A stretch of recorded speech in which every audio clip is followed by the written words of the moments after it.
is Niger's gateway to international trade, but in line with ECOWAS sanctions against the military junta, Benin has closed its land borders with them. Now the move is jeopardizing income generation. As a result, supply chains have been disrupted and import prices on the rise.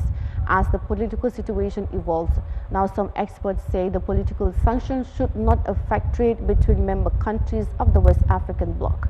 Details of that in this report. Benin's ports have been the main entry points for goods headed to Niger. But since the closure of the borders between the two countries, port activity has come to a standstill.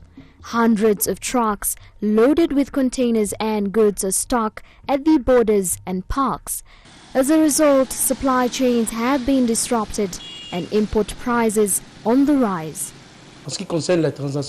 From the autonomous port to the various cities of Benin, Niger represents more than 80% of our trade.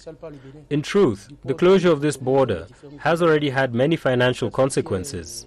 If you go to Malanvi, northeast of Benin, you will see a lot of trucks loaded with food and fruit like pineapples. There are even some lorries whose goods have spoiled, and people are forced to unload them and throw them away. If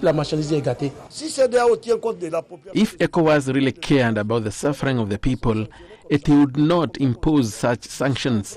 Closing the borders to prevent people from crossing is unbelievable.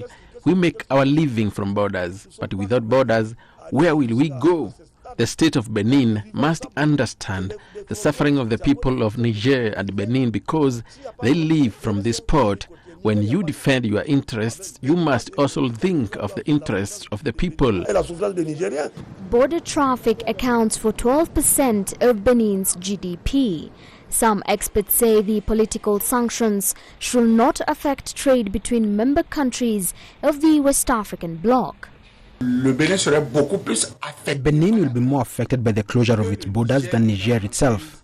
For the first 6 months of 2023, this closure will have an impact of several billion francs.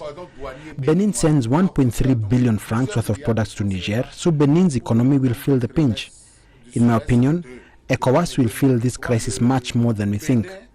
I sincerely hope that diplomacy will prevail and that these drastic measures, which are affecting the economies of our countries, will be lifted. Some of the main consumer goods that Niger imports from Benin include sugar, rice, cereals and medicines.